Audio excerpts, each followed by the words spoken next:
చాలామంది ప్రాపర్టీ ఏదన్నా ఎక్కడైనా ఇన్వెస్ట్ చేయాలనుకున్నప్పుడు చెక్ చేసుకోవాల్సిన విషయాలు మెయిన్ లీగాలిటీ చాలా ఇంపార్టెంట్. టైటిల్ అనేది చాలా ఇంపార్టెంట్. టైటిల్ అంటే అక్కడ ఆ లొకేషన్ పరిధిలో దానికి డిటిసిపి ఎల్పి నెంబర్ ఉందా, రెరా ఉందా అని చెక్ చేసుకోవాలండి. ఒకవేళ హెచ్ఎండిఏ పరిధిలో లిమిట్స్లో ఉంటే దానికి హెచ్ఎండిఏ ఎల్పి నెంబర్ ఉందా, లేదు అనుకుంటే రెరా ఉందా అనేది ఖచ్చితంగా చెక్ చేసుకోవాలి. ఇంకొకటి ఫైనల్ లేఅవుట్ వచ్చిందా కూడా మీరు చెక్ చేసుకోవాలండి. ఇవి కరెక్ట్గా మీరు చూసుకొని ఫాలో అవ్వగలిగితే ఇన్ ఫ్యూచర్లో కూడా మీ ప్రాపర్టీ అనేది ఎప్పుడు కూడా సేఫ్ అండ్ సెక్యూర్డ్గా ఉంటుంది.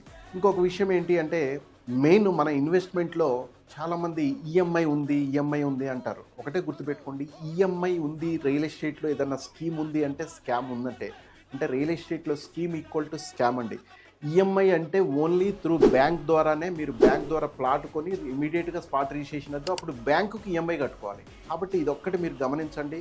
ఈ విధంగా మీరు గమనించి నెక్స్ట్ మీరు చూసుకోవాల్సింది ఏంటంటే ప్రాపర్టీ యొక్క లొకేషన్. అంటే ఆ లొకేషన్ హైలైట్స్ చాలా ఇంపార్టెంట్. ఆ లొకేషన్ కనెక్టివిటీ మెయిన్ రోడ్స్కి ఎంత దూరంలో ఉంది, రీజనల్ రింగ్ రోడ్కి ఎంత దూరంలో ఉంది, అవుటర్ రింగ్ రోడ్కి ఎంత దూరంలో ఉంది అనేది కూడా ఇవి కరెక్ట్గా మీరు చెక్ చేసుకొని ఇవి రెండు కనుక కరెక్ట్గా ఫాలో అవ్వగలిగితే మీ ప్రాపర్టీ ఎప్పుడు కూడా లాంగ్ టర్మ్లో కూడా సేఫ్ అండ్ సెక్యూర్డ్గా ఉంటుంది. ఇంకొక విషయము, మనం కొనే ప్లాటు బ్రాండెడ్ కంపెనీ అయి ఉండాలి. అంటే కంపెనీలో ఉన్నప్పుడు ఎప్పుడు కూడా లీగాలిటీ పరంగా ఏమొచ్చినా కూడా ఆ కంపెనీ రెస్పాన్సిబిలిటీ తీసుకుంటుంది.